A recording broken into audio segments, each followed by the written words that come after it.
یہ bloody civilian یہ اس کی بات نہیں ہے. ہر ادارے کو اپنے آئینی حدود میں رہنا ہے. سب سے زیادہ سیاستدانوں کو اپنے آئینی حدود میں رہنا ہے. سیاست حکمرانی نہیں ہے، آئین میں حکمرانی نہیں ہے. وزیر اعظم طاقت کل نہیں ہے. چیف منسٹر کی جو منہ سے لفظ نکلے وہ حکم نہیں ہوتا. ملک ایک قانون کے مطابق، ایک آئین کے مطابق چلتا ہے. تو سب سے پہلے تو ملک کی جو پولیٹیکل لیڈرشپ ہے، یہ ان کو اس کا وزن اٹھانا پڑے گا آج کی ناکامی کا. اگر ان کے اندر وہ صلاحیت ہوتی، ان کے اندر آئین کی قدر ہوتی، وہ اصولوں پر کمپرومائز نہ کرتے، آئین کے لیے قربانی دینے کے لیے تیار ہوتے، کرسیاں نہ ڈھونڈتے، تو آج ملک کے حالات مختلف ہوتے. آپ نے سر نئی سیاسی پارٹی بنائی ہے اور اس موسم میں بنائی ہے کہ ترتیب سے پارٹیاں آئی ہیں. پی سی پی کیا وہ مصطفیٰ کمال کی آئی، پھر تحریک استحکام آئی، پی ٹی آئی کو بھی ہم 2008 کے بعد کی دیکھتے ہیں کہ وہ بھی آئی، اور سب پہ ایک چھاپ ہے کہ جو اسٹیبلشمنٹ لے کر آئی. تو آپ کہہ بھی چکے ہیں کہ نہیں اسٹیبلشمنٹ کا کوئی لینا دینا نہیں، مگر یہاں تو طے ہو چکا ہے کہ کوئی پارٹی پنپ ہی نہیں سکتی. تو کیا ملک کے حالات درست ہوئے؟ پارٹی پنپی نہیں ہوئے. ہے، انہوں نے کچھ کام نہیں کیا. اس میں جو میرا اصل سوال تھا، سوری ٹو کٹ یو، میرا اصل سوال یہ تھا کہ ویسٹرن ورلڈ میں یا ڈیولپ کنٹریز دنیا میں جہاں بھی ہیں کہ ایک کوئی سیاسی کارکن آگے آتا ہے، پارٹی لے کر آتا ہے، تو وہ پہلے اپنا کتھارسس کرتا ہے، وہ پہلے اپنی غلطیاں تسلیم کرتا ہے. ابھی آپ نے جتنی باتیں بتائیں اس میں آپ بھی کہیں شامل ہیں، 90s میں، 2000 میں، ابھی تک، اب 2-3 سال پہلے تک. تو آپ یہ سمجھتے ہیں کہ آپ نے کوئی ایسی غلطیاں کی جو جس وقت آپ اس وقت نہیں بول سکے، پولیٹیکل امیچورٹی تھی، یا کچھ ایسے حالات تھے کہ آج آپ نے نیا آغاز کرے اپنی غلطیوں کو ایکسیپٹ کر کے کہ ہاں مجھ سے یہ غلطیاں ہوئی؟ دیکھیں، میں 1988 میں سیاست میں آیا. ہم سیاسی گھرانہ نہیں ہے، سیاسی خاندان نہیں ہے. میرے والد صاحب، اب تو ہے نا 8 بار آپ میں بتا دیتا ہوں، میں ایئر فورس کے افسر تھے، وہ سیاست میں آئے. Air commodore. ہاں. تو میں اس وقت سے ایک جماعت کے ساتھ ہوں. میں آزاد منتخب ہوا تھا 88 میں، لیکن میں نے بے نظیر بھٹو صاحبہ کے خلاف اس وقت آئی ڈی آئی تھی، اس کا ساتھ دیا. اور اس دن سے 2023 تک میں اس جماعت کے ساتھ تھا. اس عرصے میں اس جماعت نے جو اچھا کیا برا کیا، میں اس کا حصے دار ہوں. میں بار بار کہہ چکا ہوں، میں اس سے لا تعلق نہیں ہو سکتا. میں یہ نہیں کہہ سکتا کہ یہ جو غلطی ہوئی میری جماعت سے میں اس کے اندر شامل نہیں ہوں. میں نے تو یہ بات کہی تھی. سیاست میں سب سے مشکل کام جو ہوتا ہے وہ پارٹی کے اندر رہ کر پارٹی کی کوئی موقف ہو، کوئی اس کی مشاورت اگر ہو کسی معاملے پر، اس کی مخالفت کرنا. کہ جب وہاں پر لیڈر بھی پارٹی کا بیٹھا ہو، جو پارٹی میں طاقت کل ہوتا ہے، اس کے سامنے اپنے موقف چاہے وہ صحیح ہو غلط ہو بیان کرنا، یہ سب سے مشکل کام ہے سیاست میں. اور یہ چھپا ہوا دے نظر نہیں آتا. اس کے بعد جب جماعت فیصلہ کر لیتی ہے، وہ آپ کا فیصلہ بن جاتا ہے. آپ یہ نہیں کہہ سکتے کہ میں نے یہ بات کہی تھی، وہ بات ختم ہو گئی. آج آپ نیب کی مخالفت کرتے ہیں، مگر جب 18ویں ترمیم میں نیب کو ختم کرنے کے لیے پیپلز پارٹی دباؤ ڈال رہی تھی اور ایم کیو ایم بھی، تو اس وقت آپ کی پارٹی نہیں مانی تھی. اس وقت آپ نے مخالفت کی تھی اندر نہیں، پارٹی یہ بات درست نہیں ہے. یہ بات درست نہیں ہے. 18ویں ترمیم میں کوئی ایسی بات نہیں ہوئی تھی. 18ویں ترمیم کی سب سے بڑی غلطی یہ تھی کہ جماعتیں جو تھیں ان کو کچھ اپنی چیز چاہیے تھی. ان سب نے کمپرومائز کر لیا. ایک جماعت کو یہ چیز چاہیے تھی، ایک جماعت کو وہ چیز چاہیے تھی. مثلا انہوں نے اس کو ڈیبیٹ نہیں کیا. مطلب کسی کو پروونشل اٹانومی چاہیے تھی، کسی کو وہ صدارت کے معاملے چاہیے تھے کہ صدر کیا کرے گا. یہ ڈویژن آف پاورز پہ ہر ایک کا اپنا موقف تھا، انہوں نے اس پہ کمپرومائز کر لیا. سب سے بڑی غلطی 18ویں ترمیم کی یہ تھی کہ اس کو پارلیمنٹری پارٹیز میں ڈیبیٹ نہیں کیا گیا. میں نے اس وقت بھی کہا تھا پارٹی کے اندر، اب میرا حصہ ہونا 18ویں ترمیم کا، میں نے کہا اس کو ڈیبیٹ کریں، پارلیمنٹری پارٹی میں لائیں. لیکن جو پارٹی کی لیڈرشپ تھی انہوں نے کہا نہیں کہ ہم اس کو ایسے ہی چلائیں گے. تو ٹھیک ہے، یہ ان کی مرضی ہے، خرابیاں پیدا ہوئی اس سے. اب مسئلہ یہ ہے، تو میں گزارش یہ کر رہا تھا کہ جماعت کے اندر بات کرنی پڑتی ہے. جو ہو گیا، جو غلطی ہوئی ہے، خرابی ہوئی ہے، میں اس کا حصہ ہوں، مثلا تعلق نہیں ہو سکتا. میں نے 35 سال میں سیکھا ہے، تو ان غلطیوں کا اپنے اعتراف، تجربے سے سیکھا ہے. ان غلطیوں کا اعتراف تو کیجیے نا، جی معذرت تو میں ہر کیجیے. غلطی کا اعتراف کرتا ہوں، میں ہر غلطی کا اعتراف کرتا ہوں. مثلاً جو بڑی غلطیاں آپ کے ذہن میں ہوں. آپ الزام لگا دیں، میں اعتراف کر لوں. نہیں نہیں، میں ایسے کیسے الزام لگا دوں؟ نہیں آپ میں خود دیکھیں، بتائیے جہاں آپ میں سمجھتے ہو کہ یہ غلطیاں تھیں. کوئی ایسی بڑی فاش غلطی کم از کم میں نے اپنی جماعت میں نہیں دیکھی. بڑی ایسی فاش آپ غلطی کے نہیں. خیال میں یہ غلطی نہیں تھی کہ کاروباری طبقے کو پروٹیکٹ کرتے رہے، تو چھوٹے تاجروں سے لے کے بڑوں تک جو مسلم لیگ کا ووٹ بینک تھا، پروٹیکشن کیا اور ہو، ان پروٹیکشن سے کیا ہو؟ ایک ٹیکس نہیں لیا گیا؟ آئی ایم ایف کو کئی بار بتایا گیا، آئی ایم جی ایف نے کئی بار کہا کہ آپ ان سے ٹیکس لیں. سر، وہ تو آپ ٹیکس لے ہی نہیں پاتے نا. وہ تو ہر پارٹی نے پروٹیکٹ کیا ہوا، پروٹیکشن میں بالکل اس کے حق میں ہوں کہ ٹیکس لینا چاہیے. ٹیکس لینے کا طریقہ ہوتا ہے، کسی نے بھی نہیں دیا، پاکستان تاریخ میں کسی نے بھی نہیں دیا، کسی جماعت نے بھی نہیں لیا. وہ بہت بڑی غلطی ہے، یہ تو بنیادی غلطی ہے نا. آج 2.60 کروڑ بچے اسکول سے باہر ہیں، یہ ہمارا ہی قصور ہے نا. ہم بھی اقتدار میں رہے ہیں، دوسرے بھی رہے ہیں. یہ تو اجتماعی غلطی ہے نا، یہ خرابیاں ہیں نظام کی. نہیں، اس میں جو حیرانی کی بات ہوتی ہے، جیسے بے نظیر بھٹو ہیں، آپ ہیں، احسن اقبال ہیں، اور بہت سے ہیں جو ویسٹرن ورلڈ سے پڑھ کر آئے ہیں، رہ کر آئے ہیں، سسٹم کو دیکھا ہے. کیا وہاں پر آپ نے کوئی ایسی جگہ دیکھی کہ بغیر ریاست کی مرضی کے بن جائے یا کوئی فیسلٹیز پہنچ جائیں اور وہ ٹیکس نہ دیتا ہو، یا کوئی دکان کھل جائے اور اس کی رجسٹریشن نہ ہو؟ تو آپ لوگوں نے اس کو امفسائز کر کے اس امپلیمنٹیشن میں کیوں؟ سر وہ نہیں ہوگا نا. میں کہا یہ باتیں ہم اپنی جماعت میں پہلے دن سے کرتے رہے. میں نے اپنے جو بھائی تھے ان سے ہمیشہ زور دیا کہ ٹیکس ادا کریں. سب سے پہلے جو لوگ ٹیکس لگاتے ہیں ملک میں، وہ ٹیکس ادا نہیں کر رہے، دوسروں سے کیا آپ ٹیکس مانگیں گے؟ پاکستان میں ٹیکس لینا سب سے آسان کام ہے، کیونکہ آپ کے پاس ایک national I D card system ہے. آپ کی پوری فائنینشیل جو ہسٹری ہے وہ حکومت ری بلڈ کر سکتی ہے. تو پھر کیوں؟ میں بار بار کہتا رہا ہوں، آج بھی کہتا ہوں. اب میں اپنی جماعت میں ہوں، میں اب اوپنلی کہہ سکتا ہوں کہ آپ کے پاس 12.5 کروڑ شناختی کارڈ ہولڈرز ہیں CNIC. یہ 12.5 کروڑ ووٹ ڈالتے ہیں، اس ملک کے معاملات میں حصے دار ہیں. یہ سارے ٹیکس فائلرز ہونے چاہیے. آپ ایک ایپ بنا دیں، ایپ ہر ایک کے پاس فون موجود ہے یا نہیں، تو ایکسیس ہے فون کا. اسمارٹ فون پاکستان میں پریویلنس بھی ہے، ایکسیس بھی ہے. آپ چلے جائیں، آپ کہہ دیں جی میرا کوئی انکم نہیں ہے، آپ کا ٹیکس فائل ہوگا. آفاق صاحب نے کہا میری انکم کی ٹیکس فائل ہوگا.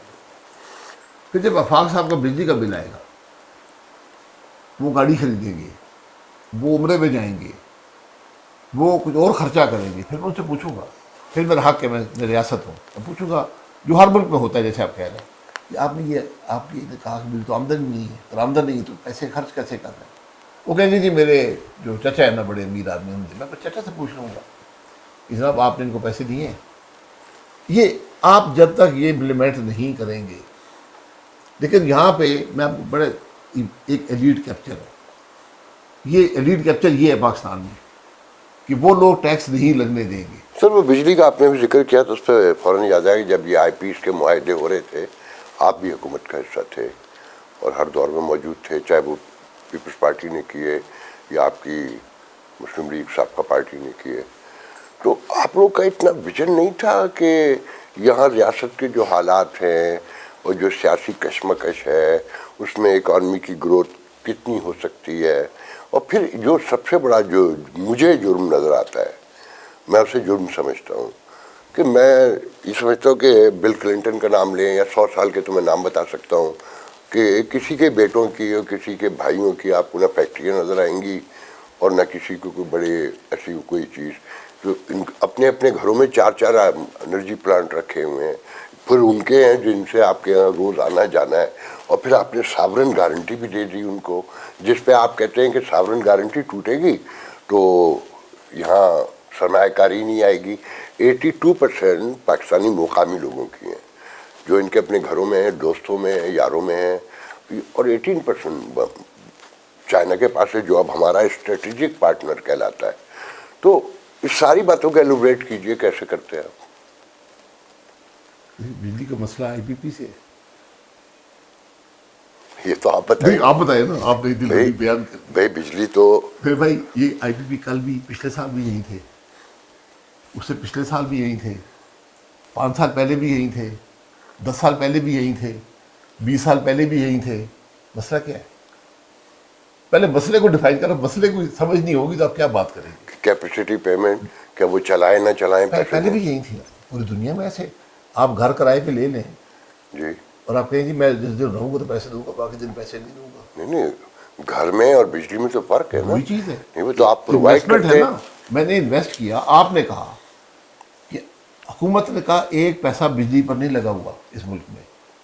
آپ نے دوسروں سے انویسٹمنٹ کرائی ہے. آپ انویسٹر کو بلاتے ہیں، آپ کہتے ہیں یہ معاہدہ ہے. تو وہ بھی انہوں نے بھی تو آپ کے بینکوں سے ہی لون لیا ہوا ہے. نہیں جی، آپ کے بینکوں سے نہیں، یہ بھی غلط فہمی. تو آپ بلاتے ہیں، آپ کہتے ہیں کہ یہ معاہدہ ہے، آپ بجلی لگائیں، اس کو اویلیبل رکھیں، میں بجلی آپ سے لوں گا. جب میں بجلی لوں گا تو میں آپ کی فیول کی پیمنٹ بھی کر دوں گا.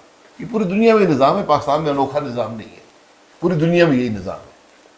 یا آپ اپنے پیسے سے لگا لیں یا آپ دوسروں سے لگوا لیں. تو پھر تو غلطی یہ ہے نا کہ ویژن ہی نہیں تھا کہ ہمیں اتنی بجلی چاہیے بھی ہوگی کہ نہیں چاہیے ہوگی. سر آپ کو بجلی آج بھی اضافی بجلی کی ضرورت ہے. آپ کی اکانومی آپ نے ختم کر دی ہے. آپ دنیا کا واحد ملک تھے جو 90 ارب یونٹ بناتا تھا، 90 ارب استعمال کر لیتا تھا.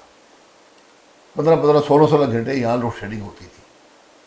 آپ نے جب بجلی کے پلانٹ لگائے تو آپ کی کنزمپشن چلی گئی 145 ارب پہ یونٹ. دنیا میں کوئی ملک نہیں اس میں 3 سال میں کنزمپشن 50% بڑھ گئی ہو. اتنی آپ کو ڈیمانڈ تھی. اور پروجیکشن یہ تھی، پروجیکشن سے بنتی ہے ہر چیز. پروجیکشن یہ تھی کہ آپ 2-2.5 لاکھ آپ کو اضافی بجلی لگانی پڑے گی. 2 لاکھ یونٹ میں آپ 5 سال میں پہنچ جائیں گے. آپ الٹا آپ نے معیشت تباہ کر دی اور الٹا آپ 1,10,000 پہ. اس پہ کیا کہیں گے کہ اپنے ہی گھروں میں اپنے دوستوں کو؟ سر گھروں دوستوں میں نہیں ہوتا کوئی. جو بھی آتا تھا انویسٹ کرتا تھا. دوستی یاری دیکھیں، دوستی یاری گناہ نہیں ہے. اگر میں کسی کاروباری آدمی کو جانتا ہوں، وہ لگا رہا ہے، میں اس کی مدد تو کچھ نہیں کر سکتا ہوں. ایک کانٹریکٹ بنا ہوا ہے جس کو پاور پرچیز ایگریمنٹ کہتے ہیں. ایک وعدہ ہے جسے ساورن گارنٹی کہتے ہیں، جس کو امپلیمنٹیشن ایگریمنٹ کہتے ہیں کہ میں حکومت پاس تو میں وعدہ کرتا تو میں پیسے دوں گا. ٹھیک ہے نا. آپ وعدہ کریں گے تو لوگ لگائیں گے نا. اب یہ نہیں میں سوچوں گا پیسے کبھی دوں کبھی نہ دوں. جیسے کہ یہاں پریشر ہے جماعت اسلامی کا اور دوسری تو پریشر کو ایک طرف رکھے نا، حقیقت کو دیکھیں. نہیں، میں کچھ اور پوچھ رہا ہوں. حقیقت نہیں، حقیقت کو آپ کی پہلے بات کمپلیٹ کرنے دو. حقیقت کو پہلے سمجھیں گے تو آگے چلیں گے. شیور. یہ ہم باتیں کرنے سے نا، آپ نے کہا میں یہ پیسے دوں گا، اس سے نہ ایک پیسہ آپ نے کہا، اس نے نہیں کہا ایک پیسہ نہ زیادہ دوں گا نہ کم دوں گا. آ کے لگائیں. زیادہ کمپنیاں باہر کی آئی تھیں، وہ یہاں لوکل کو بیچ کے چلے گئے. اچھا پھر ذرا آپ جو کیپیسٹی پیمنٹ ہے اس کی نوعیت سمجھیں. پلیز. کیپیسٹی پیمنٹ کا 25% نیوکلیئر میں ہے. اچھا 25%. اب نیوکلیئر نہیں لگانے چاہیے تھے. کوئی کہہ دے کہ نہیں غلط لگے. 25% ہائیڈل میں ہے، 20%.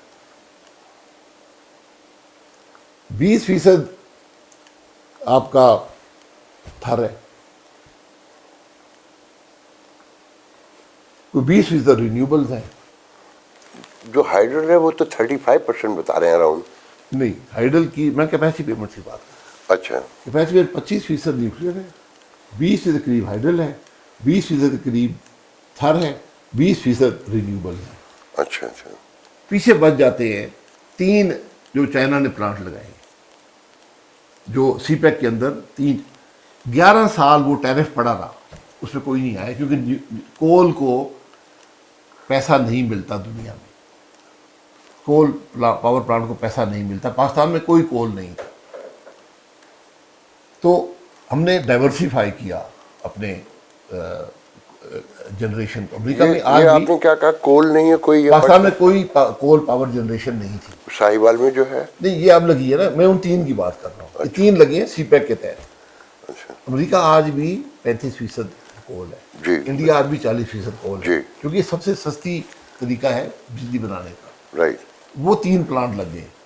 میں آپ کو کسی کو بھی, اور میں نے یہ پروو کر کے بتایا لوگوں کو کہ وہ پلانٹ نہ لگتے, آپ صرف وہ عرصہ پچھلے جب سے وہ لگے اور آج تک اپنے اگر پرانے پلانٹ چلاتے رہتے جو آپ کو بند آپ نے کیے, تو ان تینوں کی قیمت آپ ریکور کر چکے, آپ پیسہ بچا چکے. پیچھے رہ جاتے ہیں جو اوریجنل فرنس آئل کے پلانٹ تھے چھوٹے چھوٹے, اس کا صرف سال کا 65 ارب ہے, وہ سارے بند پڑے. کبھی کبھی چلتے ہیں ان کو اگر گرمیوں میں ضرورت پڑ جائے چند دن. وہ پلانٹس جو ہیں وہ ری نیگوشیٹ آپ نے آلریڈی کر چکے ہیں پچھلی حکومت میں. آپ نے ان کے معاہدے ری نیگوشیٹ کیے حکومت پاکستان میں. اس کے بعد حکومت نے خود پاور پلانٹ لگائے. 200 ارب ان کی پیمنٹ ہے سال کی, وہ بند پڑے ہیں. وہ بند ہیں. وہ بند ہیں کیونکہ آپ نے اکانومی ہی اپنی تباہ کر دی. جب آپ یہ کہتے ہیں کہ اگر ان سے ری نیگوشیٹ ہوا یا ان سے کوئی اور معاملہ ہوا تو سرمایہ کاری رک جائے گی, تو جب اکثریت بیچ کے, پہلے جو کمپنیاں باہر کی تھیں وہ بیچ کے مقامی لوگوں کو چلی گئیں اور انہوں نے میرٹ پہ لے لیا, مان لیتے ہیں, اگر ان سے ری نیگوشیٹ ہوتا ہے تو سرمایہ کاری کیسے رک جائے گی؟ اسے کیسے جسٹیفائی کریں گے کہ یہ تو ہمارے ملک کے لوگ ہیں 80%.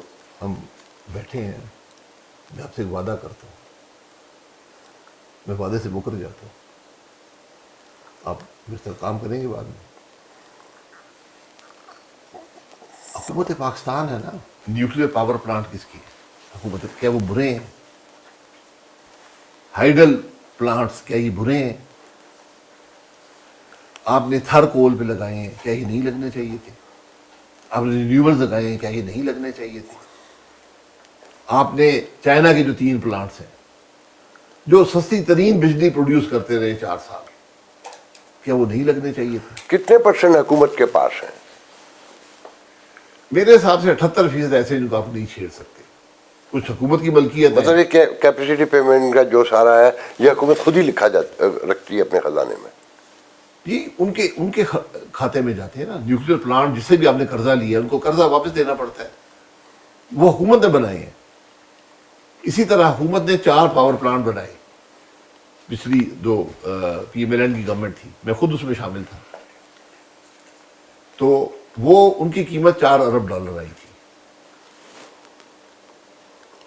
آج ان کی کیپیسٹی پیمنٹ صرف 175 ارب ہے سال کا. ویسے سر جب حکومت خود جی. چاروں صوبائی حکومتیں, وفاقی حکومت, آزاد کشمیر, گلگت بلتستان, کل ہی کی رپورٹ ہے کہ 350 ارب روپے کے بل تو ان پر واجب جی ہے. بالکل وہ نہیں دیتے. جب حکومت تو بل دیتی نہیں ہے, اور اور آفیسز میں لائٹ, میں نے ابھی کل اپنے پروگرام میں یہ ذکر کیا تھا, نام وہاں بھی نہیں بتایا اب بھی نہیں, کہ میں مری کے ایک سرکاری بلڈنگ میں بہت بڑی پورا سن شائن اور پوری لائٹیں جلی ہوئی. تو میں نے ایک بندے کو بلایا, میں نے کہا کیا ہے, کہ وہ جی وہ بادل آ جاتے ہیں تو اس لیے وہ کنٹینیو جلاتے ہیں. تو جب آپ بل دیتے ہی نہیں ہیں, جب مگر عام آدمی پہ آپ نے زور ڈالا ہوا ہے, اس کا 2 منٹ میں بجلی وہ کٹ جاتی ہے. بل دینے بالکل حکومت نہیں دے گی تو کون دے گا, باقی بھی نہیں دیں گے. بجلی کی 2 بڑی وجوہات ہیں بجلی جو پاکستان میں مہنگی ہے. پہلی بات یہ ہے سب سے بڑی, بجلی کا پلانٹ بھی ڈالروں میں لگتا ہے, بجلی کا فیول بھی ڈالر میں آتا ہے. کون سی چیز ہے جو یہاں ڈالر میں نہیں لگتی؟ ڈالر میں ہی ہے نا, ہر چیز ڈالر. ہم پاور پلانٹ نہیں بناتے نا, باہر سے خریدیں گے, اس کی ری پیمنٹ بھی ڈالر میں ہوتی ہے. یا اگر آپ مجھے آدمی لا دیں جو ڈالر میں لگا دے اور روپے میں پیمنٹ لے لے, اس سے میں اس سے قرض لیتا ہوں. تو جب ڈالر 3 گنا ہو جائے گا تو پھر بجلی کا بل بھی 3 گنا ہو جائے گا, کیپیسٹی پیمنٹ بھی 3 گنا ہو جائے گی. یہ بات اصل وجہ تو یہ ہوئی پہلی بات سمجھنی چاہیے. جی. دوسری بات یہ ہے کہ آپ نے جو اسپریڈ کرنا تھا بجلی کی قیمت کو, وہ 10 روپے یونٹ پہ آپ کا آ جاتا کیپیسٹی چارج, باوجود اس کے کہ آپ کا ڈالر 3 گنا ہو گیا. وہ 200 ارب یونٹ بکتے تو وہ 10 روپے پہ آ جاتا فی یونٹ.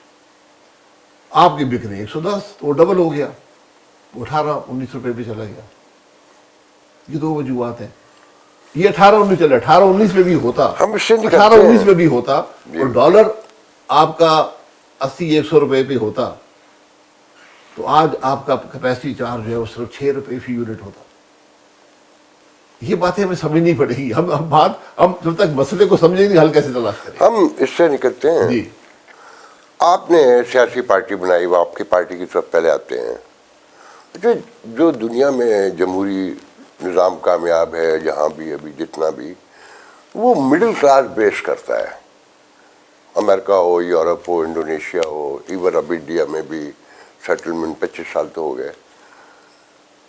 آپ کی پارٹی پھر وہی ارب پتیوں پہ مشتمل ہے, جو اس ملک کا سب سے بڑا ایشو ہے کہ ایک اشرافیہ ہے جو کنٹرول کرتی ہے. آپ کی پارٹی میں 3 نام ہیں, اب مہتاب عباسی, شاہد خاقان عباسی اور مفتیٰ اسماعیل, یہ تینوں کھرب پتی ہیں. مڈل کلاس کا ذکر تو آپ نے کیا, پارٹی بڑی تیزی سے ابھری مگر اچانک وہ نیچے بھی نظر آتی ہے. آج کل اتنا وہ نہیں جیسے پہلے تھا, اور کوئی مڈل کلاس کے لوگ بھی آپ کے ساتھ نظر نہیں آئے, اور اسپیشلی جن پہ نوجوانوں پہ آپ بیس کرتے ہیں وہ ان میں سے ایک بھی ابھی تک نظر نہیں آیا. یہ آپ کی مہربانی, آپ نے کھرب پتی کا لقب دے دیا. میں تو سب پبلک پرسپشن کی بات کر رہا ہوں. کا دعویٰ نہیں ہے, بالکل کھرب پتی. جو میں کماتا ہوں جب سے آیا ہوں پاکستان واپس امریکہ سے, خود کمایا ہے. کبھی نہ میں نے زمین کا کاروبار کیا نہ کوئی اور غلط کام کیا. سیاست میں سر ایک الیکٹریکل انجینئر جو ہے الیکٹریکل وہ انجینئر ہوں. ایئر لائن نہیں بنا سکتا جب تک کہ میں آپ کو 2 ایئر لائنیں بنا کے دکھا رہا ہوں. میں 17 سال کی عمر سے پائلٹ ہوں. میں نے PIE بھی چلائی ہے. میں مینجمنٹ جانتا ہوں, میں نے مینجمنٹ جانتا ہوں. اب 97 چیئرمین. میں نے اپنے پیسے کے بغیر بنائی. میرا ایک پیسہ نہیں تھا. ایئر بلو بغیر پیسے کے بغیر پیسے کے میں نے لوگوں سے انویسٹمنٹ ریز کی.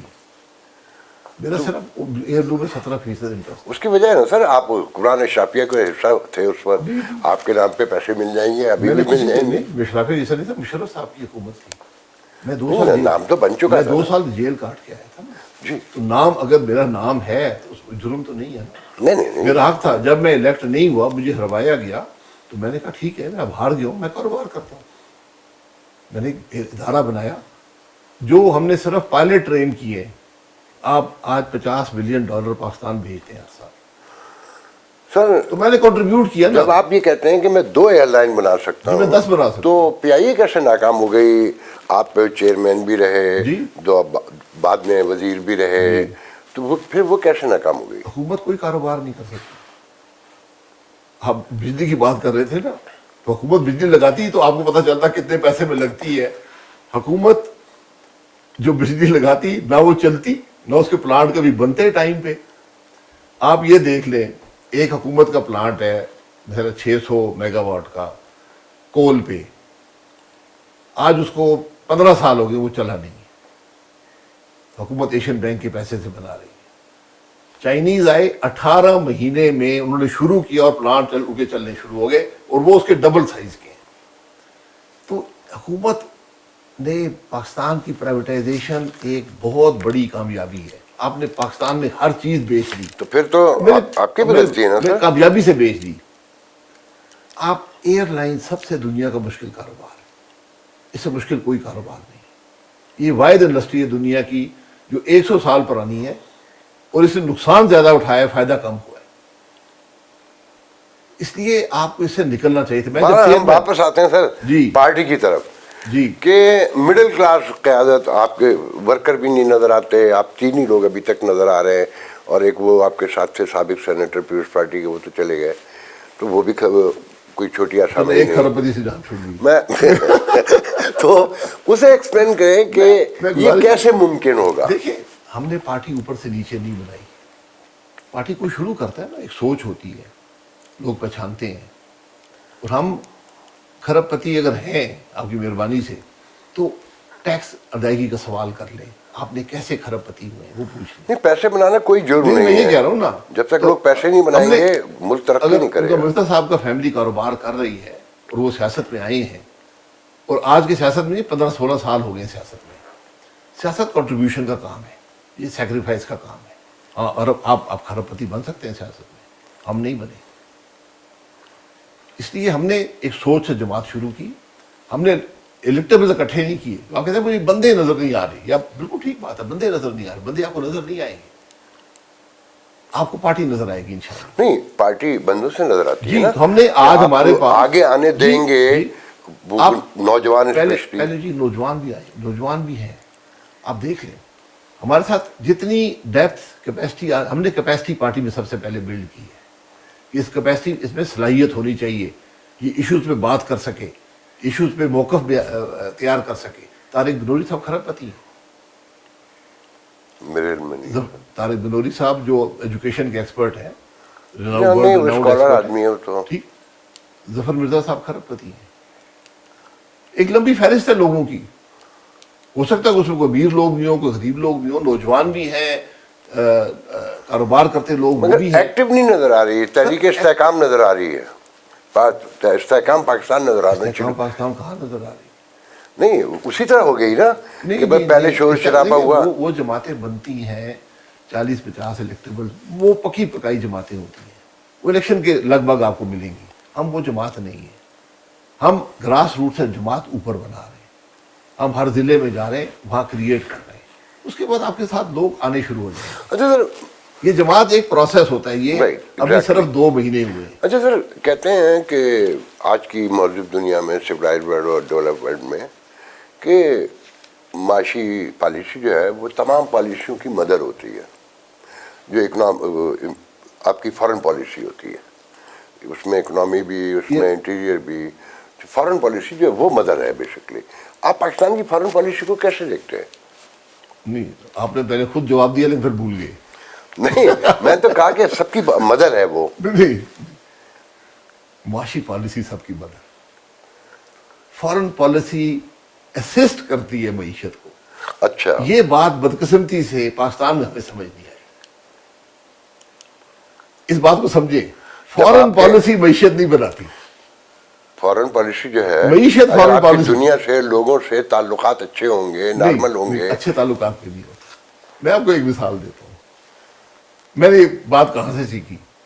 ترکی کے صدر تھے, ایک دفعہ ان کے پاس چلے گئے, میں پرائم منسٹر صاحب بھی تھے, میاں صاحب پرائم منسٹر تھے, میں بہت ایک جنگ میں. سوری, چھوٹی سی بات میں چاہتا ہوں, میاں صاحب سے رابطہ ہے آپ کا, حائل ہوتی ہے جب سے آئے ہوں؟ نہیں, میاں صاحب سے نہیں, ان سے کوئی آخری ملاقات سپٹمبر میں لندن میں ہوئی تھی. بس اس کے بعد میاں صاحب سے ایک ذاتی تعلق ہے, وہ مجھے ابھی فون آ جائے. مطلب آپ نے نہیں کیا, وہ نہیں, واپس آئے؟ میں نے نہیں کیا. میں نے پوری زندگی میں ان کی بڑی شفقت رہی ہے. ایک ہی طریقہ تھا, انہوں نے یاد فرمایا تو میں چلا گیا, انہوں نے نہیں یاد فرمایا تو یہ, وہ بڑے آدمی ہے, بڑے بھائی کو آگے بڑھانا ہوتا ہے. وہ یاد آج کریں گے میں چلے جاؤں گا, لیکن ذاتی حد تک. سیاست سے میرا آپ اپنے واقعے continue, sorry to interrupt you. یہ آپ کو, یہ میں نے بہت سے لوگوں کو بتایا لیکن ہمیں بات کی سمجھ نہیں آتی. تو ہم نے چلے گئے. انہوں نے کہا جی ہمارا دفتر چھوٹا ہے, 3 آدمی آ رہے. تو میاں صاحب خود تھے, اور ایک اس وقت کے فائنانس منسٹر تھے, وہ بھی ساتھ تھے, اور میاں صاحب مجھے بھی لے گئے. ڈیلیگیشن 8-10 لوگ تھے, تو میں جونیئر, ان کا شاید ٹریننگ اس کی کر, مجھے بھی ساتھ بٹھا. ہم 3 جا کے بیٹھے, باقی ٹیبل 3 کرسیاں لگی ہوئی تھی. تو ہمیں فارن آفس بریف کرتا ہے, جس کو آپ ہماری معیشت کا انچارج دینا چاہتے ہیں, کہ وہ تعلقات سے وہ بریف کرتا ہے ہر ملک کے لیے, آپ نے یہ بات کرنی ہے, یہ بات کرنی ہے. تو میاں صاحب نے شروع کیا خلافت موومنٹ سے. اچھا, نیچرل بات ہے نا, تعلقات تو خلافت موومنٹ سے اس وقت. بالکل صحیح بات ہے. تو ہم نے شروع کیا جی, وہ ہم نے, تو ان کے پرائم منسٹر نے 1.5 منٹ سنی بات. اردوگان تھے؟ نہیں, جو بھی تھے. نہیں, اچھا ٹھیک ہے. انہوں نے کہا دیکھیں, انہوں نے کہا mister prime minister, we are brothers, what you are telling me is part of our primary school curriculum. We will never forget what the Muslims of Pakistan, اس وقت انڈیا تھا, but Muslims of Pakistan did for us. We are brothers, we are Muslims, we are brothers. We have a common heritage, common religion, common history. But the world has changed. Please tell me, what do you want to buy from me, what do you want to sell to me? واہ, یہ آج تک ہمارے foreign office کو سمجھ نہیں آئی.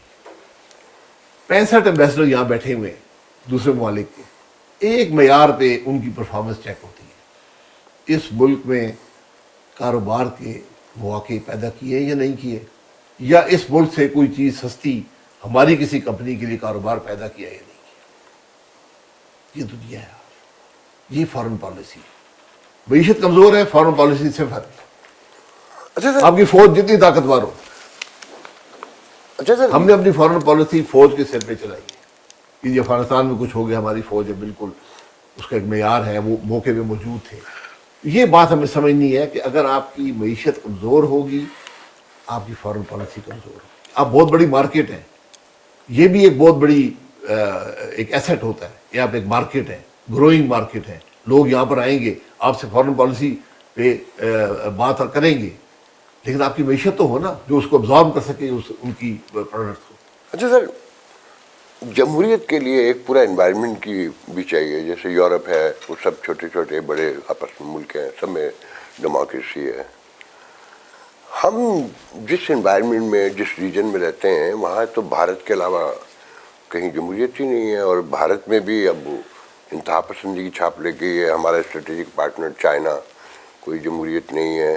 جن سے ہم مین کاروبار کر رہے ہیں، روز قرض لیتے ہیں، مڈل ایسٹ کوئی جمہوریت نہیں ہے، ایران میں کوئی جمہوریت نہیں ہے، تو اس میں لگتا ہے کہ یہاں کوئی ایسی جمہوریت آ سکتی ہے؟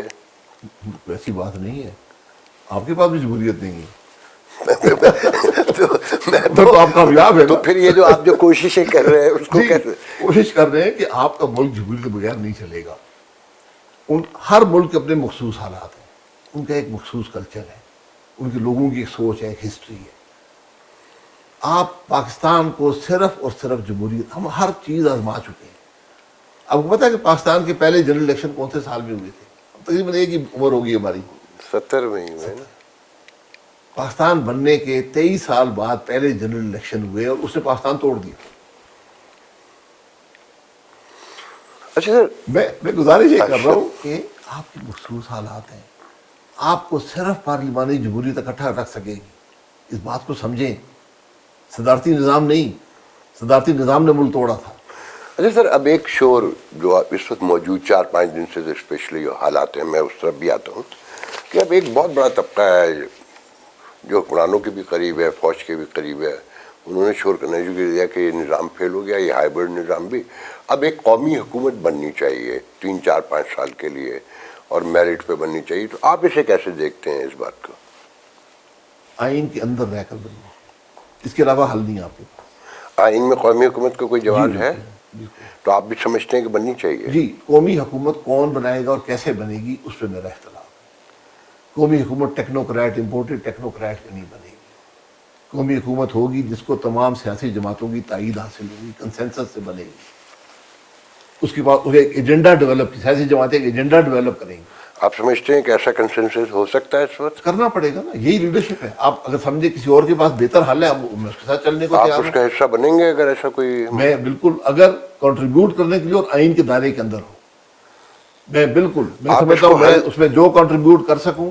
آپ اسے حل بھی سمجھتے ہیں کہ یہی اس وقت اس کے علاوہ کوئی حل نہیں ہے۔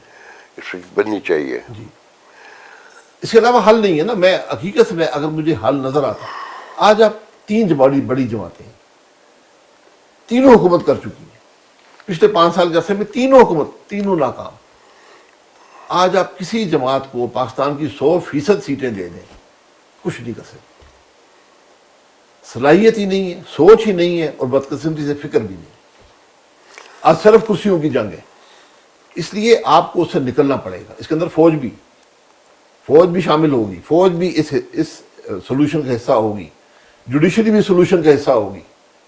یہ اب سب آج ملک کے معاملات میں ان کا اثر ہے، ان کا عمل دخل ہے، آپ ان سے مستثنیٰ نہیں ہو سکتے۔ اور قانون اور آئین کے اندر کوئی ایسی بات نہیں لکھی ہوئی کہ ملک کی فوج، جوڈیشری اور سیاستدان ایک ٹیبل پہ بیٹھ کے ملک چلانے کا فیصلہ نہیں کر سکتے۔ یہ جو نئی ترمیم پہ اس وقت کام ہو رہا ہے، 23 جو 3 سال چیف جسٹس کو بھی سب کو، اسے آپ کیسے، یہ آپ کے خیال میں اس کی ضرورت ہے؟ اگر ہے تو کیا یہ نیت درست ہے؟ نہیں، ضرورت ہے تو بتا دیں کیا ضرورت ہے۔ آئینی ترامیم ایک دن میں نہیں ہوتی، آئینی ترامیم آپ عوام کے سامنے رکھتے ہیں کہ جناب ہم نے چیف جسٹس یا جوڈیشری کی عمر 3 سال بڑھانی ہے۔ کیوں بڑھانی ہے؟ کیا یہ پچھلے ہفتے آپ کو یاد آیا وجہ ہونی چاہیے نا. آپ ترمیم کر رہے ہیں, آپ امریکہ میں رہتے رہے ہیں, اور پتہ ہے آخری امریکی ترمیم میں کتنا عرصہ لگا تھا؟ مجھے 122 سال. ہاں، اس کے بعد ابھی 122 تک سال. کوئی نہیں. بالکل وہ صحیح. ترمیم کیا تھی؟ ترمیم یہ تھی کہ جو ممبران کانگریس یا سینٹ ہیں ان کی تنخواہ وہ خود مقرر کریں گے یا حکومت مقرر کرے گی. مقرر کرے گی. تو آج کون سی یہ آج ملک کا مسئلہ ہے کہ ججز کی عمر 3 سال بڑھا دی جائے؟ آج ملک کا یہ مسئلہ ہے. مطلب ہے آپ کی بدنیت ہی ہے نا, آپ کی بدنیت ہی ہے. اور جوڈیشری کی حالت یہ ہے کہ وہ خود منہ سے بولنے کو تیار نہیں کہ یار ہمیں نہیں چاہیے, یہ مسئلہ نہیں ہے اس نہیں، وہ ملک تو بیان سے بدل گئے اپنے. پرسوں تک کہہ رہے تھے کا. بدقسمتی ہے نا, کہ بدقسمتی. پرسوں کہہ رہے تھے کہ جی میں نہیں لوں گا. کل ان کے چیف سیکریٹری نے بیان دے دیا کہ نہیں جناب, وہ تو اگر سب کو ملے گی تو وہ بھی لے لیں گے. اچھا سر, ایک بڑا یہاں پر میں نے کل بھی ایک صاحب نے پوچھا تھا ٹی وی پر, اچھا کنٹمپٹ لگ جائے گی. اسے پوچھا, میں نے کہا جی 2 راستے ہیں, یا 3 سال کی ملازمت ملے گی یا عزت ملے گی, یا یا عزت ملے گی. عزت دونوں نہیں ملے گی. دونوں نہیں. یا 3 سال ملازمت تو کر لے اور یہ عزت لے. اچھا سر, یہاں ہر حکمران اپنی تقریر میں ایک ہی بات کرتا ہے, وہ عمران ہو, نواز شریف ہوں, شہباز شریف ہوں, مجھے خاقان عباسی کا اتنا یاد نہیں ہے, ٹنور کو وہی چھوٹا کی سا, ہوگی, ہم نے کیا بات ہم سے کہ ہم نے امریکہ کی جنگ لڑی اور ہمیں اتنا نقصان ہوا اور امریکہ نے ہمیں کچھ نہیں دیا. جو سچائی ہے گراؤنڈ ریلیٹیو ہوتی یہ ہے کہ امریکہ کو تو یہ جنگ لڑنے کے لیے ہم نے بلایا تھا. جب روس آیا افغانستان میں, ہم نے اس کو یہ پٹی پڑھائی کہ بھائی ان سے نپٹنے کے لیے ہمارے ساتھ ملو, ہمیں مال لگاؤ, ہم یہ کریں گے. اسے کیسے دیکھتے ہیں؟ وہ لمبی کہانی ہے. نہیں, کچھ تو بیان کریں نا سر. نہیں, بات یہ ہے ہم نے روس نہیں توڑا. تھوڑی سی ہمیں یہ تاثر ہے کہ روس ہم نے توڑا, ہمیں بڑا فخر ہے اس بات پر. کتاب حقیقت یہ نہیں ہے. وہ جو پاورز ہیں ان کے اپنے مسائل ہیں, ان کی اپنی سیاست ہے.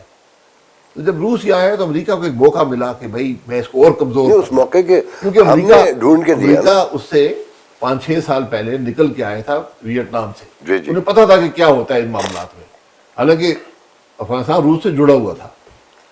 تو وہ یہاں آئے تو امریکہ نے کہا ٹھیک ہے, اچھا موقع ہے, ہم ہر وقت خدمت کے لیے حاضر رہتے. انگریزوں کی فوج میں بھی ہم ہی تھے. تو ہم نے کہا ٹھیک ہے, اب ہم امریکہ کے ساتھ مل کے, تو ہمارا روس سے کوئی جھگڑا نہیں تھا. افغانستان میں وہ آئے, جو افغان میں حکومت تھی وہ بھی راضی تھی ان سے, لیکن ٹھیک ہے وہاں پر جو بھی ہوا, ہم نے مجاہدین وہاں پہ آئے, ہم نے مدد کی, اور روس 5-6 سال بعد وہاں سے چلا گیا, اور کافی نقصان اٹھا کر, اور اس کا اثر ہوا روس پر کہ وہ ان کی معیشت پہ اس کا اثر پڑا, ان کی کوئی کراپ فیلیئرز بھی ہوئے, اور بہرحال تو روس ہی جو سوویت یونین ٹوٹ گیا. تو اس کے بعد پھر 9/11 آیا, اس میں بھی ہم شامل ہو گئے, ہمیں فائدہ ملتا رہا, ہمیں ہتھیار بھی مل گئے, پیسے بھی مل گئے. تو ہم نے اپنے ملک کا کوئی کام نہیں کیا, ہم ان پیسوں کو گزارتا کرتے. اچھا سر, ایک عجیب چیز دیکھنے میں آئی ہے کہ جب اس ریجن میں کوئی بڑا واقعہ ہونے جا رہا ہوتا ہے تو پاکستان میں پارلیمنٹ 1-1.5 سال پہلے ہی فارغ ہو جاتی ہے. یہ کیا پہلے سے ڈیزائن, پتہ نہیں, گرینڈ کانسپریسی ہمیں ہر چیز کیونکہ دیکھیں نظر آتی ہے. ٹرکی میں انہوں نے مانگی اسپیس اور فوج مانگی, تو انہوں نے کہا کہ نہیں ہماری پارلیمنٹ منظور نہیں کری 9/11 کے بعد, اور انہوں نے منع کر دیا. مگر ہمارے ہاں تو تیار بیٹھے ہوتے ہیں نا, اور جس پہ اس نے, میں کہہ رہا ہوں نا, دیکھیں یہ آپ کی فارن پالیسی کی کمزوری ہے نا, کہ آپ کی معیشت اتنی کمزور ہے کہ آپ ایسے مواقع ڈھونڈتے رہتے ہیں. اب دیکھیں مشرف صاحب فوت ہو گئے, امریکنوں نے کتاب میں لکھا ہے کہ ایک ٹیلیفون, کہتے ہیں ہم خود حیران ہو گئے, میں وہی ذکر کرنے جا رہا 10-11 تھا. باتیں رکھی ہوئی تھیں کہ ہم پاکستان یہ مانگے گا, ہم اس میں یہ جواب دیں گے. پاکستان نے کہا ٹھیک ہے. اچھا, اسی پہ مجھے اچانک یاد آ گیا, گو کہ میرے سوال کا حصہ نہیں تھا, کہ یہ جو ڈونلڈ ٹرمپ ہیں, ان کا جو پروجیکٹ 25 آپ نے بھی دیکھا ہوگا ہیریٹیج فاؤنڈیشن کا, اس میں ایک پیرا ہے کہ ساؤتھ ایشیا میں کیسے فارن پالیسی کو آگے بڑھایا جا سکتا ہے, انڈیا کو کیسے ساتھ رکھا جا سکتا ہے. اور ایک لائن یوز ہوئی ہے کہ افغانستان اور پاکستان جہاں فوجی حکومت ہو یا سیاسی مکارانہ حکومتوں سے نپٹنے کے طریقے آنے چاہیے. تو یہ ایک مائنڈ سیٹ سا نظر آتا ہے وہاں. تو اس کو کیسے ہم, دیکھیے ہر ملک اپنے مفاد کے لیے کام کرتا ہے, آپ کے مفاد کے لیے کام نہیں کرتا, آپ کو اپنا مفاد پروٹیکٹ کرنا ہے. آپ دنیا سے رہتا تو نہیں رہ سکتے نا. جو بھی ڈیلنگز ہوں گی اپنا مفاد سب سے آگے رکھے, ان کا مفاد بعد میں نے اسی بیس پہ کہا تھا نا کہ یہ نیگوشیٹ ہوتا ہے, یہ نیگوشیٹ ہوتا ہے, کیا دیں گے کیا لیں گے, دنیا ایسے چلتی ہے. وہ فارن پالیسی ہے نا, تو اسی بیس پہ میں نے فارن پالیسی کو مدر پالیسی کا. وہ فارن پالیسی اس کے اندر کوئی عمل دخل نہیں ہے. پھر وہی کہوں گا معیشت کمزور ہوگی تو کوئی فارن پالیسی نہیں ہے. ایک سوال ہے جو جس کا بہتر جواب آپ دے سکتے ہیں. ایک تاثر ہے پورے پاکستان میں کہ جی عمران خان نے اکانومی کو خراب کیا, جو کہ لاسٹ میں نظر بھی آتا ہے کہ آئی ایم ایف کا معاہدہ توڑا, وہ تو اپنی جگہ.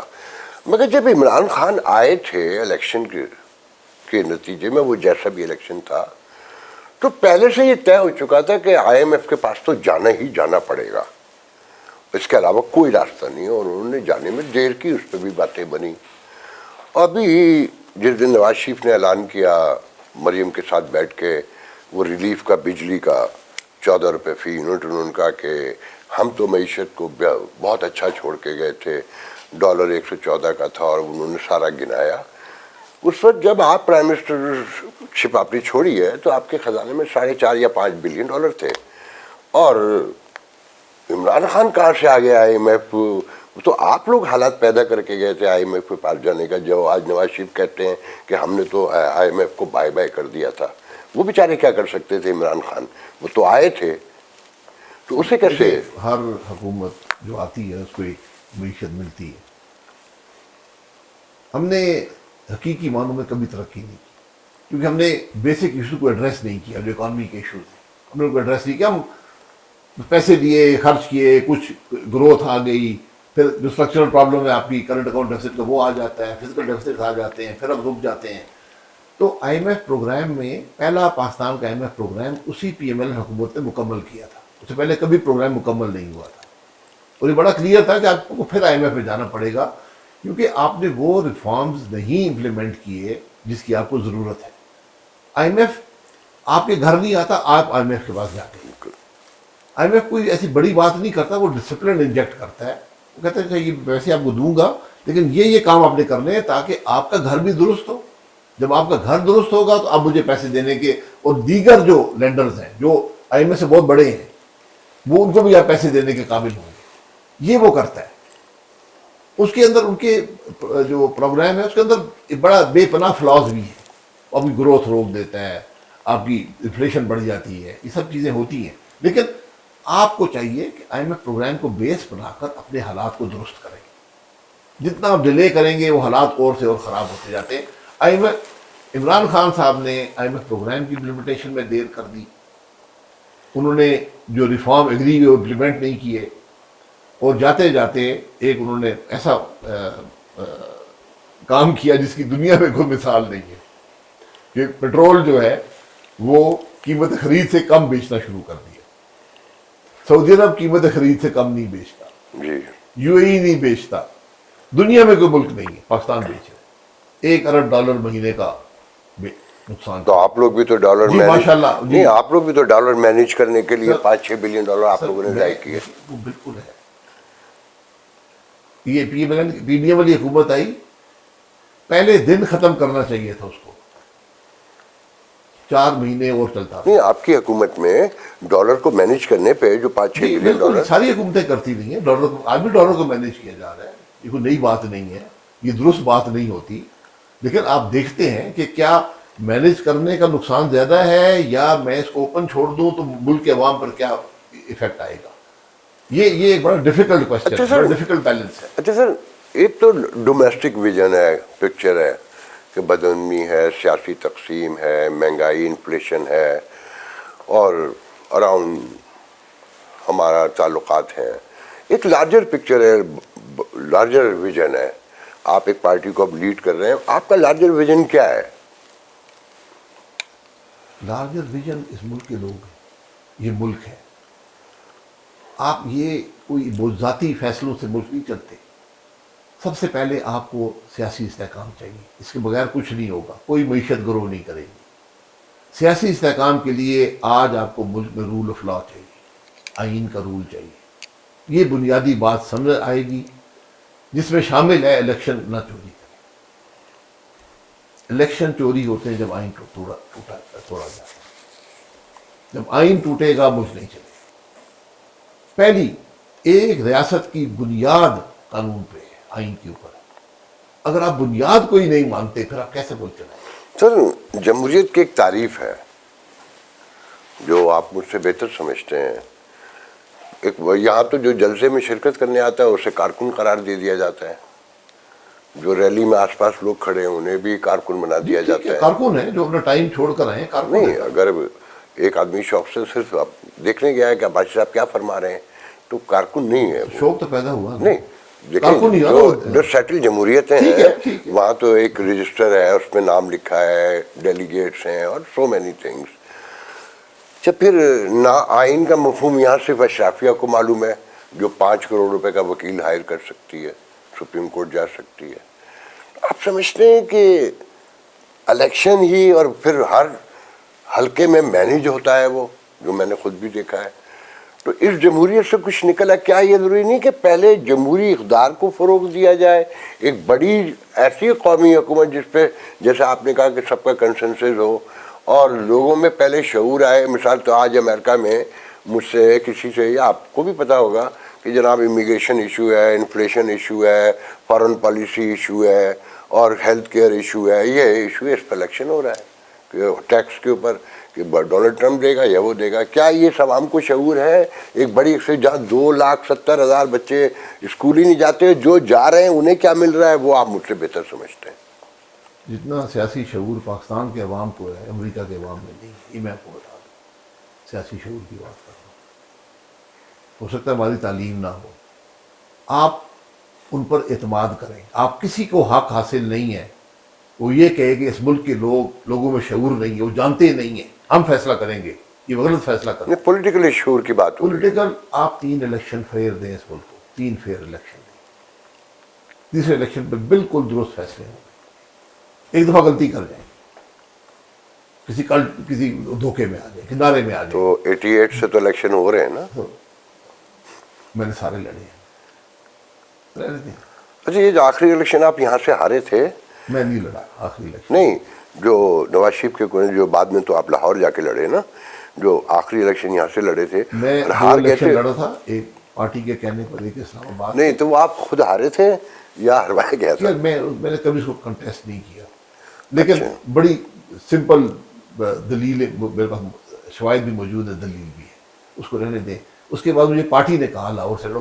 میں نے کہا تھا میں نہیں لڑنا چاہتا. انہوں نے کہا کہ ہماری ضرورت ہے وہاں سے لڑیں. یہ میاں صاحب نے مجھے خود وہاں بھیجا تھا. اچھا، آپ 3 فری اینڈ فیئر الیکشن اس ملک کو دے دیں، درست ہو جائے گا. اب آپ کو ایک اور مسئلہ پیدا ہو گیا. یہ جو ہم نے الیکشن سارے چوری کیے ہیں نا، ہم نے ایک طبقہ بنا دیا اس ملک کے اندر جس کی تعداد بڑھتی جا رہی ہے، بڑی ہو گئی ہے، جو کل اس ملک کی سیاست کو خرید لیں. یہ آپ کے لیے بہت بڑا مسئلہ پیدا ہو. ان کو آپ نے اتنا مضبوط کر دیا ہے بڑے بڑے عہدوں پہ رکھ کر کہ آج آپ کی ملک کی سیاست کو آگے نہیں چل سکتے. اب ہم سر کرنٹ سچویشن پہ آتے ہیں. آپ 8 بار ممبر قومی اسمبلی رہے ہیں. جو پارلیمنٹ میں ہوا، کیا یہ کسی جمہوریت میں ممکن تھا کہ ڈھاٹے لگا کے، نقاب لگا کے لوگ پہنچ جائیں؟ اور اگر ایسا ہو جاتا تو کیا وہ اسپیکر اپنے عہدے پر بیٹھا رہتا؟ لیکن بالکل غلط ہے. یہ کسی دنیا میں یہ بات قابل قبول نہیں ہے. اسپیکر صاحب کو وہ کہہ رہے ہیں کہ میں نے اجازت نہیں دی. ان کی اجازت بغیر کام نہیں ہو سکتا. بھائی پارلیمان کے اندر سے آپ نہیں، قانون، یہ نیشنل اسمبلی کے رولز ہیں کہ آپ نہیں گرفتار کر سکتے. اسپیکر سے اجازت لے کر سکتے ورنہ نہیں کر سکتے. قانون اسمبلی کے احاطے میں. آپ باہر گیٹ پہ آپ نہیں، جب وہ یہ کہتے ہیں کہ میں نے اجازت نہیں دی تو انہیں اپنی سیٹ پہ رہنا چاہیے. انہوں نے اجازت نہیں دی. اب آئی جی صاحب کہہ رہے ہیں کہ میں نے سارے رول فالو کیے. وہ کہتے ہیں میرے پاس اس کا مطلب تو یہ ہے نا کہ اجازت دی. یہ ہو گیا. نہیں، اب یہ نہیں پتا. دونوں صورتوں میں اسپیکر صاحب کو اب کچھ کرنا پڑے گا. اب اگر وہ تحفظ نہیں دے سکے پارلیمان کے ممبران کو تو پھر وہ پھر ادارے کو کیا تحفظ ملے گا؟ یعنی پولیس یہ انتظار بھی نہیں کر سکی کہ وہ وہاں سے گیٹ 50 میٹر بھی نہیں ہے، گیٹ پہ گرفتار کرتے ہیں نا. یہ آپ کو دکھایا گیا کہ اس قومی اسمبلی کی حیثیت کیا ہے، اس پارلیمان کی حیثیت کیا ہے. ایگزیکٹلی. میں تھوڑا عرصہ زیادہ رہا ہوں اسمبلی میں. 94 کے اندر ایک جمہوری جماعت برسر اقتدار تھی، وہ بدماش لے کر آئے تھے، انہوں نے گیلری میں بدماش بھرے تھے. وہ کون سی جماعت تھی؟ چھوڑے نام لے سے، جنہوں نے حملہ کیا اپوزیشن پر. میں نے خود اپنے ہاتھوں سے ان کا مقابلہ کیا. ان کے پاس ڈنڈے بھی تھے. اسمبلی میں ڈنڈے لے کے اسمبلی پہنچ کے گئے. اندر بدماش 2 MNAs کو میں نے خود اٹھا کر ہم نے ان کو اسپتال پہنچایا. راؤ کیسر صاحب اور ضیاء الحق صاحب. ضیاء الحق صاحب بڑے بھاری بھرکم آدمی تھے. میرے سامنے کو 20 آدمی ان کو، جس طرح آپ فلموں میں دیکھتے ہیں نا مار رہے ہوتے ہیں، 20 آدمی مار رہے ہیں. اسمبلی جب ایلیویٹر جب گھستے ہیں وہاں اس جگہ پہ، تو ہم نے ان کو مقابلہ کر کے، ہمارے ساتھ بھی 5-6 لوگ تھے، ہم ان سے لڑے، ہم نے ان کو مقابلہ کیا اور ان کو چھڑایا. یہ 2 آدمی ہم تو ان کو قتل کر دیتے. یہ کئی مہینے اسپتال میں رہے یہ افراد. یہ چیزیں ہوئی ہیں، لیکن یہ حالات کبھی نہیں ہوئے کہ پولیس آ کر گرفتار کر رہی ہے اسمبلی کے ہاتھے سے. اب کیا رہ گیا آپ کے پاس؟ پھر اب اگر آپ مجھ سے پوچھتے ہیں، اس سے چند دن پہلے ایک قانون بنا جو اس بات کی اجازت دیتے ہیں. اس اسمبلی نے بنایا، باقاعدہ قانون بنایا کہ پولیس انٹر ہو سکتی، فورسز آ سکتی ہیں اندر نہیں. لیکن انہوں نے کہا کہ کسی بھی اسمبلی کو جہاں 15 آدمی سے زیادہ ہو، ایک SHO DC کو انفارم کر کے اس اسمبلی کو ان لافل قرار دے سکتا ہے. تو اسمبلی تو پھر اسمبلی ہے. نہیں، اسمبلی میں سمجھ یعنی گیا. 15 بندے کھڑے ہیں نا، رائٹ. ایک SHO آئے گا، وہ کہے گا جی یہ ان لافل اسمبلی ہے، اس قانون کا اطلاق ہو جاتا ہے. تو وہ یہ 6 سپٹمبر کو یہ قانون بنا ہے ملک کا، ایک دن میں قومی اسمبلی نے پاس کیا ہے. یہی اپوزیشن کے ممبران جن کے خلاف استعمال ہوا، یہ بولے نہیں. اچھا سر، بلوچستان کے جو سیاستدان ہیں، پورے ملک کے انٹلیکچوئلز ایک طرف ہیں کہ ان کے حقوق سلب ہوئے ہیں، مسنگ پرسن سے لے کے، اور لمبی کہانی ہے. مگر پچھلے دنوں ISPR نے ایک پریس کانفرنس کی اور ریاست کے احسانات گنائے. وہ بتایا کہ ہم نے بلوچستان میں کیا کیا کیا، گوادر سے لے کر کہ جب پاکستان بنا تو 2500 کلومیٹر کی سڑکیں تھیں، اب 25,000 کلومیٹر ہیں اسکولوں کے، اور بڑے واقعات سنائے. آپ اس ساری بات کو کیسے دیکھتے ہیں، اور اس کا حل کوئی ریل نظر آتا ہے آپ کے خیال میں؟ حل انگریز چھوڑ گیا تھا. حل انگریز آپ کو دے کر گیا تھا. پاکستان میں 4 بڑی قومیں ہیں. ایک کراچی میں اب ایک 5واں ایتھنک کمیونٹی ہے. اس وقت 4 تھی. انہوں نے کہا تھا ریسپیکٹ دا بلوچ، ریسپیکٹ، عزت دی. وہاں لسٹیں مت بنائیں کہ یہ آدمی جیتے گا یہ ہارے گا. آج افغانی نیشنل آپ کے MNA اور MPA ہیں بلوچستان سے. آج کرپٹ ترین لوگ آپ نے وہاں سے MNA MPA بنائے ہوئے. تو سعد مفتی صاحب میرے بھائی ہیں، میرے کالج کے پڑھے ہوئے ہیں. وہ ان کا تعلق باپ پارٹی سے تھا. وہ جا کر پیپلز پارٹی کے CM بن گئے. پیپلز پارٹی کو کوئی MPA نہیں ہے اسمبلی پہ. اچھا سر، باقی وہ سوچ، میں آپ کو حقیقت سے کہتا ہوں، میرا اتنا زیادہ تعلق نہیں تھا، واقفیت تو تھی، لیکن PDM میں میرا بہت تعلق بلوچ جو پولیٹیکل لیڈرشپ سے رہا، جس میں بلوچ بھی تھے، پٹھان جو وہاں کمیونٹی ہے وہ بھی تھے، جو مولوی حضرات ہیں وہ بھی تھے. آپ یقین کریں، ہم پاکستان میں سب سے بہتر سیاستدان آپ کو بلوچستان میں ملے گا، بہت جو آئیڈیالوجی بھی رکھتے ہیں، جو سوچ بھی رکھتے ہیں، جنہوں نے اپنے عمل سے ثابت کیا کہ ہم حاصل مزنجو صاحب کو لیں گے. اور بہت ایسے ہیں، ڈاکٹر مالک، ہم ان کو کبھی محب وطن بناتے ہیں، کبھی غدار بناتے ہیں. ان کو الیکشن ہرواتے ہیں. اب مینگل صاحب کیوں چلے گئے اسمبلی سے؟ ان کے پاس دو چوائسیز تھی، یا وہ سردار رہتے یا وہ ایم رہتے. تو انہوں نے کہا کہ میں اپنے لوگوں سے سر یہ جو اچانک چائنا اسٹریٹجک پارٹنر ہو گیا ہمارا، کس بات میں؟ فارن آفس بیان دیتا ہے، پرائم منسٹر بھی کئی دفعہ کہہ چکے ہیں کہ ہمارا نیچرل الائی اور اسٹریٹجک ہمارا پارٹنر ہے. ہماری ساری ایکسپورٹ امپورٹ، ہمارا اوورسیز پاکستانی منی ٹرانزیکشن، سارے ڈالر، یہ تو سب یورپ امریکہ ہے، ورلڈ بینک. اور جو پاکستان میں رفائی کاموں میں یا ڈیولپمنٹ میں، بلکہ امریکہ کا تو بیسک انفراسٹرکچر آپ کا تربیلا، منگلا، شاخان یونیورسٹی سے لے کر اور اسلحے میں بھی پہلے، تو کیا دو بڑے ملکوں کی کشیدگی میں ہم کسی ایک اسٹریٹجک پارٹنر رہ سکتے ہیں اور جہاں ہمارا سب کچھ ہے ان سے الگ ہو سکتے ہیں؟ پوری دنیا ہر ایک سے پارٹنرشپ رکھتی ہے. میں نے چائنیز لیڈرشپ سے میں نے ایز اے منسٹر بھی ان سے میٹنگس کی ہیں، ایز اے پرائم منسٹر بھی کی ہیں. انہوں نے کبھی نہیں کہا کہ اب امریکہ سے تعلقات توڑ دیں یا تعلقات میں کمی لے آئیں. وہ سمجھتے ہیں ان سب معاملات کو.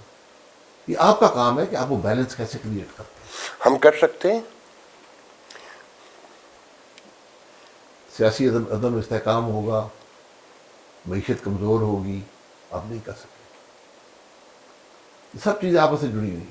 آپ کی خود مختاری آپ کی معیشت سے جڑی ہے، آپ کی معیشت آپ کی سیاسی استحکام سے جڑی ہے، سیاسی استحکام الیکشن سے جڑا ہے، اور یہ سارا معاملہ آئین سے جڑا ہے. اس بات کو یاد رکھیں. بدل لیں آئین کو. کس کو فوج کا اختیار چاہیے، وہی آپ اور اختیارات لے لیں. بتائیں، ایک ڈبیٹ کر لیں ملک کے اندر. جوڈیشل چاہیے، ڈبیٹ کر لیں. ایگزیکٹو کو کیا چاہیے، پارلیمان کو. اس بیلنس کو بے شک شفٹ کر لیں، لیکن ایک نظام ہو. آئین توڑ کر ملک نہیں چلتے. امریکہ کے آئین میں حلف ہے، جو حلف اٹھاتا ہے صدر، نہیں، وہ علیحدہ قانون کے تحت.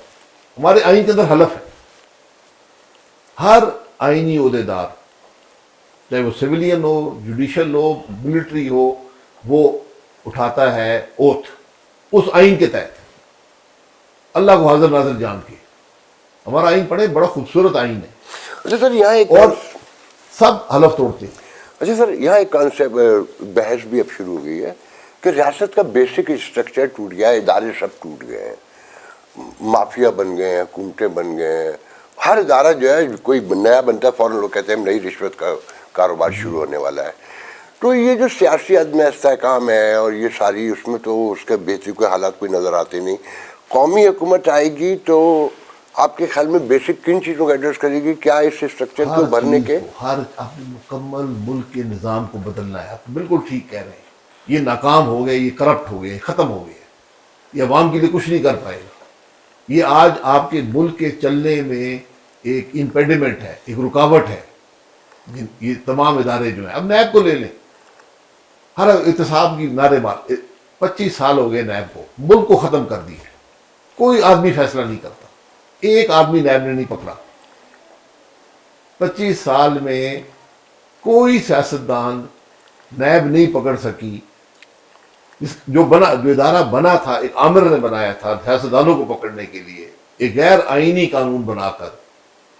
نہیں، احتساب تو پہلے آپ کی حکومت نے وہ سر، وہ احتساب، وہ شروع تو وہیں سے ہوا نا. شروع وہی ہے. ایک ادارہ شروع کیا نا، اس نے کیا کیا، وہ بھی ناکام تھا. لیکن یہاں ایک عامر آیا، اس نے اپنے نہیں بنایا. وہ 25 سال میں پرفارمنس کی بات کر رہا ہوں نا. تو نیب نے یہ ثابت کر دیا ہے کہ اس ملک کے تمام جو سیاستدان ہیں وہ پارساں ہیں. کوئی کرپٹ آدمی سیاست میں نہیں ہے. اگر آپ 25 سال میں لاکھوں روپے ایک چیئرمین لیتا رہا، وہاں جو آئیو لگے تھے وہ ارب پتی ہو گئے نکلے. ایک سیاستدان، ایک آدمی کو آپ نے کنوکٹ کیا، محمد نواز شریف.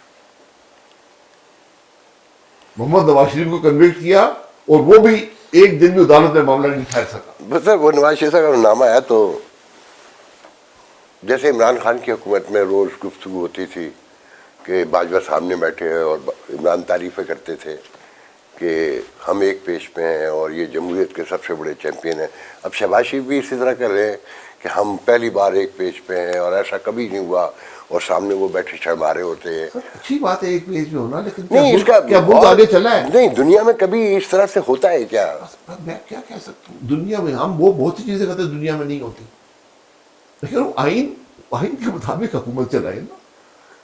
بالکل آپ سب تعریف کے قابل ہوں گے جب آپ کچھ کریں گے, جب آپ ملک کو کچھ دیں گے, جب آپ اس ملک کی عوام کی فلاح ہوگی, ملک چلے گا, تو اس وقت بالکل ایک دوسرے کی تعریفیں دن رات کریں. اس وقت تک صرف ٹی وی شیل بند کر دیں. اچھا سر, یہ افغانستان طالبان جو کبھی ایسٹس تھے اچھے برے کی بھی, سب آپ کو پتہ ہے, جن پہ ٹائم بھی لگایا, بربادی بھی دیکھی, وہ سب ناکام نظر آتا ہے ہر پالیسی. اب اس مسئلے کا آپ نیگوسیشن سے حل کوئی آپ کو نظر آتا ہے, یا لڑائی ہوگی جیسا ایک بہت بڑا طبقہ سمجھتا ہے کہ اب ان سے افغان جو امریکہ چھوڑ کے کام گیا ہے وہ ہمیں جا کے پورا کرنا ہے؟ جی آپ کو کس نے ذمہ داری دی؟ افغانستان ایک خود مختار ملک ہے, وہ خود مختار لوگ ہیں, ان کی تاریخ ہماری تاریخ سے بہت لمبی. یہ وہ لوگ ہیں جن نے امریکہ, ایک سپر پاور جو دنیا میں رہ گئی تھی, اس کے ساتھ بیٹھ کر جنگ لڑ کر, ساتھ بیٹھ کر انہوں نے نیگوشیشن کی اور ایگریمنٹ کیا, اور اس بنیاد پر اقتدار میں آئی. یعنی امریکہ مجبور ہوا کہ ہم نہیں یہاں کچھ کر سکتے. اگر امریکہ کے 3000 فوجی مرے اور 30,000 زخمی ہوئے ہیں, جس کے بعد دنیا کی ہر ہتھیار تھا, آپ سوچیں انہوں نے کتنی قربانی دی. وہ آپ کے مزیرے نہیں ہیں, آپ کے تابع نہیں ہیں, ایک خود مختار لوگ ہیں, خود مختار ملک ہے, خود مختار قوم ہے. اس بنیاد پر ان سے بات کریں. نہیں, امریکہ تو وہاں رہنے تو گیا ہی نہیں تھا. امریکہ تو دنیا میں پہلا ملک ہے. اپنے آدمی مروانے آیا تھا کیا؟ نہیں, امریکہ کا اپنے ٹارگیٹ تھے جو اس نے اچیو کیا, ٹھیک ہو گیا نا, کوئی تھوڑا سا لیٹ ہوا. آپ کا وہ ٹارگیٹ نہیں ہے, آپ کا وہ ہمسایہ مگر وہاں ملک سے ہے. جو ہمارے خلاف دہشت گردی ہو رہی ہے اس ملک میں, امریکہ اس کا ہمسایہ نہیں, آپ اس کے ہمسائے ہیں. ہمسائے کے طور پر ایک دوسرے سے بات کریں. دہشت گردی ہو رہی ہے, ان سے بات کریں, اس دہشت گردی کا مقابلہ کریں, وہ آپ کا حق ہے. ہمارا فارن آفس تو روز بیان دے رہا ہے کہ ہم نے یہ بھی کہا, یہ بھی کہا, وہ نہیں سن رہے. میں آپ کو فارن آفس سے بتا دیا. اچھا سر, آج ہی 2 دن سے ہو رہا ہے, لکی مروت, ٹانک, ڈی آئی خان اور 1-2 اور باجوڑ بھی اب سنا جڑ گئے کہ ساری پولیس نے ہڑتال کر دی ہے. عوام بھی ہیں, سڑکوں بیٹھ گئے کہ آرمی کو یہاں سے نکالیں, یہ دہشت گردی بو کر رہے ہیں. اور کیونکہ ہمارے یہاں نیچرل ریسورسز ہیں اور اس کے چکر میں یہ سارا کچھ ہو رہا ہے, اور یہاں پر جو دہشت گرد ہیں وہ بھی یہی بناتے ہیں. یہ میں کھل کے کہہ رہا ہوں آپ سے, جو مجھے ابھی آپ کے پاس آنے سے پہلے وہاں سے کچھ لوگوں نے گفتگو کر کے کہا ہے. لوگ باتیں کرتے ہیں, لیکن اس میں کوئی شبہ نہیں ہے کہ وہاں پولیس بھی ایک قسم کی ہڑتال پہ ہے. وہ کہہ رہے ہیں کہ دہشت گردوں کا مقابلہ ہمیں کرنے دیں, ہمیں ٹارگٹ کیا جا رہا ہے, ہمیں مقابلہ کرنے دیں. یہ بالکل ایک درست دماغ. میں پھر یہ کہہ رہا ہوں نا, ملک میں ایک آئین ہے, اس کے مطابق ملک چلنا چاہیے. وہاں پہ ایک صوبہ ہے, اب وہ ٹرائبل ایریاز نہیں ہیں, وہ کے پی کا حصہ ہے. وہاں کے پی حکومت کی ذمہ داری ہے کہ اس دہشت گردی کا مقابلہ کرے. یہ آپ کے خیال میں یہ گورنر راج لگانے کی تو کوئی ترکیب نہیں ہے؟ گورنر راج سے کیا ہو جائے گا, حل ہو جائے گا مسئلہ. جب بھی آپ عوام کی رائے کی نفی کریں گے نقصان ہوگا. پہلے جو ماشاء اللہ لگاتے رہے ہیں اس سے مسائل حل ہوئے ہیں کیا؟ مگر ان کے ایک تھاٹ نہیں, میں یہ کہہ رہا ہوں سبق ہے نا, وہ سبق ہے. مسائل کا حل طاقت لینے میں نہیں ہے. جو امین گنڈا پور نے گفتگو کی جلسے میں, اور کل رات پھر اس نے گفتگو کی ہے کہ اگر آئین میں توڑوں گا تو مجھے بھی اندر جانا ہے, اور کوئی بھی توڑے گا تو اسے بھی معاف نہیں کریں گے. اور وہی آپ کی باتیں مگر دوسرے لہجے میں کی. ٹھیک ہے نا, دیکھیں لہجے میں آپ ضرور کریں. آپ عورتوں کی بے حرمتی نہیں کر سکتے, بےعزتی نہیں کر سکتے اپنے قول میں. آپ جو ہے وہ میڈیا پہ حملہ آور نہیں ہو سکتے, آپ اداروں پہ حملہ آور نہیں ہو سکتے, جوڈیشری ہو, فوج ہو. آپ آپ ایک ریاستی، آپ صرف پولیٹیکل لیڈر نہیں ہیں، آپ ایک آئینی عہدیدار ہیں.